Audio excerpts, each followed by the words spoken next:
Hey everybody, this is my presentation of Yersinia pestis, a personal study with some case narratives. I'm Stephen Buck, MLT. This is MLS 461 Clinical Microbiology, Fall of 2019. Our summary and objectives. The purpose of this presentation is to provide a greater understanding of Yersinia. I'm going to give a short history of this organism, its connection to humans as both a disease and as a bioweapon, give you some insight on my connection to plague, and briefly explore a couple case studies, and then we'll review how to identify it and how it's treated. So real quick background, plague is a disease caused by Yersinia pestis, and that's a bacteria that's often found in fleas, on rats, and other rodents. It can manifest in 3 different ways depending on the route of infection. Bubonic plague is the most common. It usually results from the bite of an infected flea, and it's characterized by swollen lymph nodes known as buboes. Pneumonic has the most rapid onset. You can get that from either of the other two, bubonic or septicemic, or you can get it from inhaling aerosolized droplets from somebody else who has pneumonic plague. Septicemic plague is the most deadly, and it's the most difficult to treat as well because often multiple organ systems are involved. As always, patient recovery is greatly improved through early diagnosis and initiation of treatment. Some quick history about it. It was originally recorded first time in Egypt, AD 541, lasted about 200 years and killed about 60% of northern Africa, Europe, and Asia. The second pandemic was seen in the 14th century, started in China in the 1330s, spread over to Europe and during the Middle Ages, killed about 25 million people in Europe, killed about 75 million people total. This is the one that's known as the Black Death, and it was a combination of bubonic and septicemic plague. And it continued to strike Europe until about the 1700s. It's suspected mainly that the reason that it stopped was the development of sewer systems, and the brown rats that were infected actually preferred to live in the sewers instead of living in people's dwellings. It was first used as a bioweapon in 1346. The Mongol army actually got infected by China as they were going through and trading, and they noticed that the Genovese army inside of the walled city of Kaffa wasn't getting infected, so they started launching infected bodies over the walls. The Genovese soldiers fled and carried the disease with them to Sicily and also to Europe. 2 other notable times it was used: Lithuanian troops mixed manure with infected bodies and threw it at the Bohemian troops in 1422, and Russian army launched infected cadavers at the Swedish in 1710. Plague was originally identified and named in 1894 by Alexandre Yersin. He used Koch's postulates to link the plague bacillus to bubonic plague. A vaccine was developed very shortly after, which had questionable efficacy. It still does, actually, because the CDC and WHO both recommend prophylactic antibiotics for anybody who's been exposed, even if they've been immunized against it, because the vaccine only raises titers to recommended levels in about 90% of the people who get the vaccine. So some quick personal history. I was involved in the Gulf War. I was activated in August and deployed in January of 1991. Got assigned to some forward air bases. I participated in the liberation of Kuwait from the country of Iraq, which was Operations Desert Shield and Desert Storm. And after that was over, I came back home to Norfolk, Virginia. Now, when military people, they enlist, they get all kinds of different basic immunizations. They get things like typhoid and tetanus and polio. Prior to any deployment, they get booster shots, and they also get immunizations that are related to the area where they're going to. So for us, that included things like anthrax, and it included gamma globulin. And then once you get in theater, then they give you the remaining shots that you didn't get while you were prior to your deployment. So I got my second anthrax, and that's where I got my plague shots, 1, 2, and 3. So plague, it's a 3-shot series. It's ideally given over a 6-month period, but in our case, it was accelerated to 1 month because of the perceived threat. So on day 1, I was told I was getting a dead bacteria at a low dosage. When they gave me the second shot, they told me that it was a dead bacteria, but of course the rumors in the military, they said that it was a weakened strain of the bacteria at a higher dosage. And then day 30, my third shot, I was told that I was being given a live bacteria. It was rumored to be at full strength, and it's actually given in the non-dominant arm. They give you a sling, they put your arm in the sling, and I'm not kidding. My arm was killing me for about 2 weeks after getting that shot. Now, current CDC recommendations actually recommend the 6-month period, but they say that they can accelerate it to 1 shot every week for 3 weeks at an extremely low dosage. So the reason that we got these shots, prior to the invasion, there was knowledge that Saddam Hussein was developing weapons, and it was suspected that he was developing smallpox and anthrax. After we got into country, they realized he wasn't developing smallpox, and they thought maybe instead he was developing plague. So that's why we switched over to the plague shot. So some real quick about these bioweapons. Anthrax, which is Bacillus anthracis, it's found globally, but it's generally associated with agricultural communities. Mortality ranges from 20% for a cutaneous infection to nearly 100% if it's inhaled. Plague, of course, Yersinia pestis. It's found globally, but it's more often associated with urban communities, and I'll talk about that a little more in the next slide. And smallpox is variola.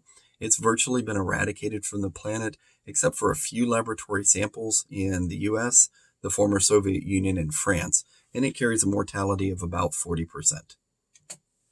So some more about plague.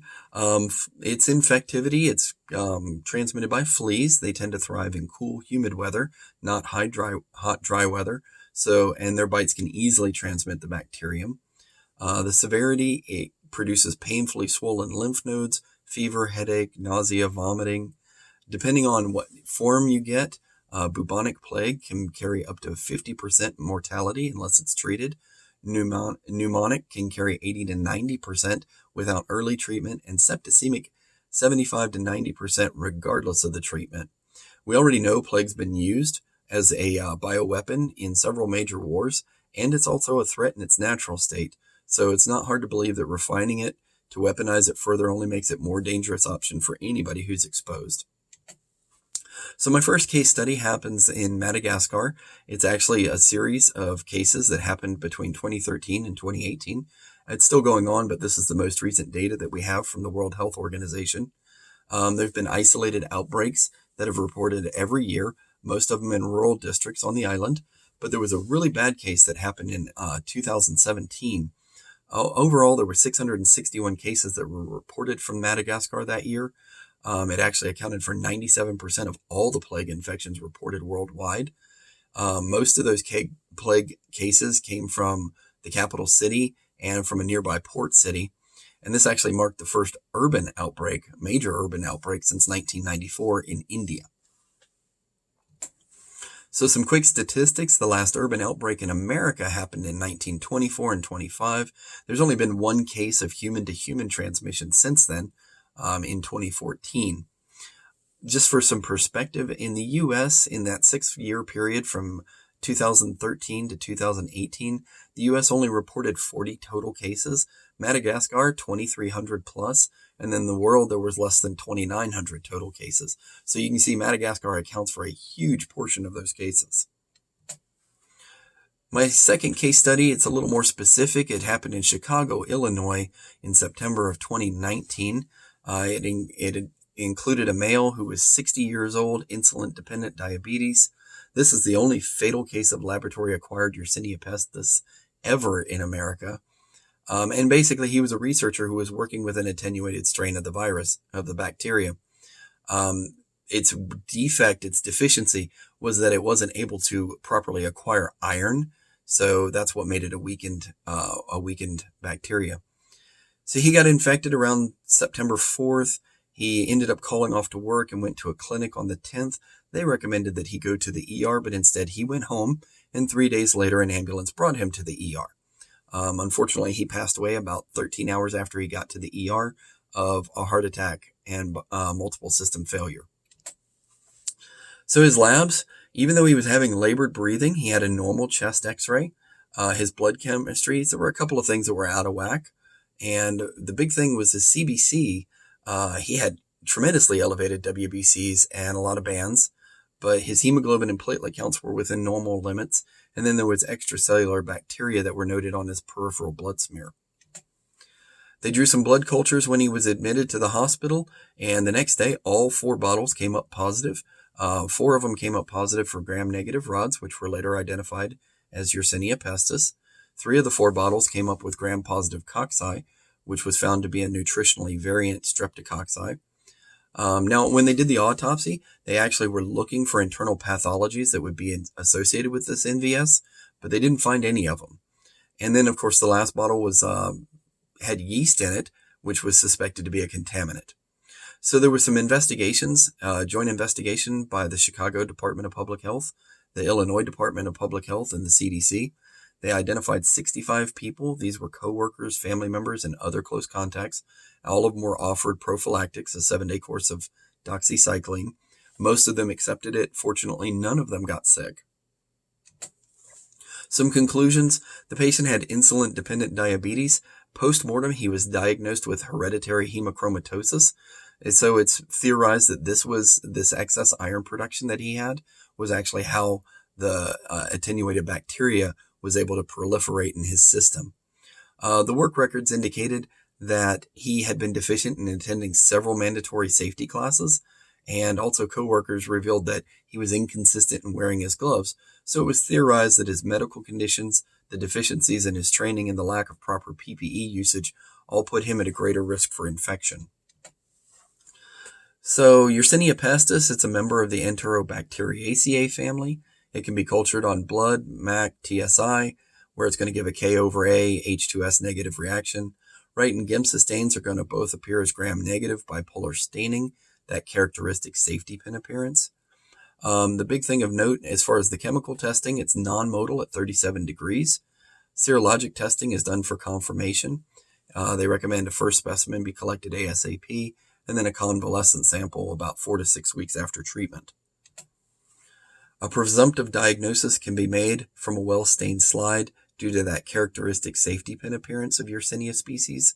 It can be isolated further on SYN auger, and then the differentiation of the species can be made through biochemical testing of the plasmids and the DNA microarray analysis.